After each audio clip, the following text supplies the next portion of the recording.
Water's the lifeblood of our area.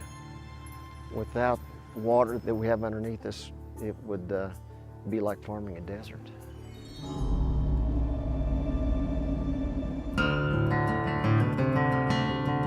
Things have changed dramatically over the years. When I first got here, we had abundant water. As farming has become more profitable, we're seeing more development all around us. So with all this new demand in our area, the water's dropping off a lot more quickly in season. And it hadn't been too long ago, Harold, that we had our impact nozzles up on the top of the sprinkler. And so if we're going to continue to irrigate like we do now, we had to make some changes. Cotton is a crop that will respond to a little bit of water at the right time will make an awful lot of difference in what it'll yield. And it doesn't have to be a whole lot of water. If we're going to continue to farm in this area under irrigation, we've got to change the way we're doing things, and we are. We're going to put wheat back here. I've gone to using strip tillage. We don't till the ground and rip it like we used to. Plow the ground so many times, it would look like a garden. With strip tillage, we leave an awful lot of organic matter on the ground, which helps keep the water from running off. We've got to be better stewards of what God made and what we've got, because there's not going to be any more of it.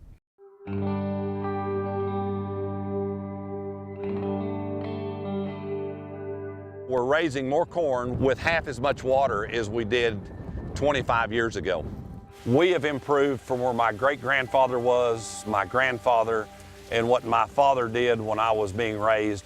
When we put this water straight to the ground, we don't get anything on the plant.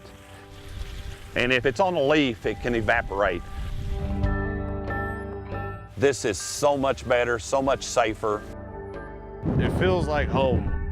After I went to college, I decided that there was a need on the farm, and I decided to come back. Technology has moved so fast in agriculture. You know, there's a reason for the technology, and you've got to be accepting of it. We are more environmentally friendly today than we were 20 years ago without these technologies. We use a lot less herbicides, insecticides. Our fertilizers have dropped dramatically. This is what we're after. Our general consumer doesn't understand what we do on the farms, and at times we get a bad rap, but I think all that the consumer needs to know is that to see it and let us teach them and show them what is going on these farms.